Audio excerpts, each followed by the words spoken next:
Аш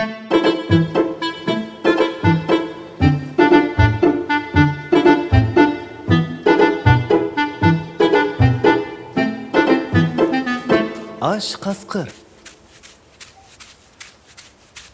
Бұрынғы өткен заманда бір аш қасқыр тоғай аралап кетіріп, отлап жүрген ешкіні көріпті.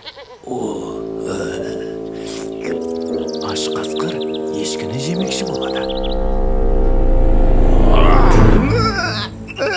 Қасқыр, тоқта. Қасқыр жора.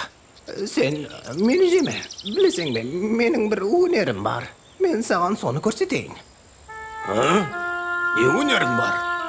Мен көшкілердің көшін баслаймын. Егер сен мені жесең, көшкілер сені өлтіреді. Оннан да, ана жерде бір қой жүріпті. Бар, соны же.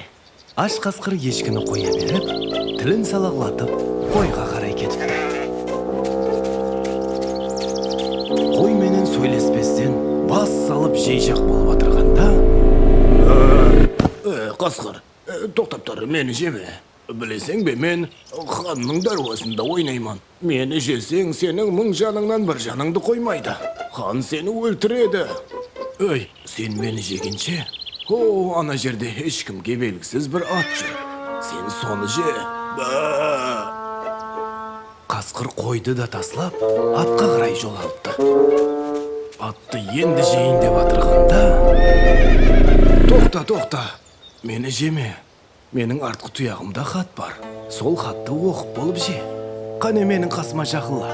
Хатты дәрхал оқып алмасаң, тұяқтың ішіне сіңіп кетеді. Қане бола ғой. Қасқырға бұл мақұл түседі.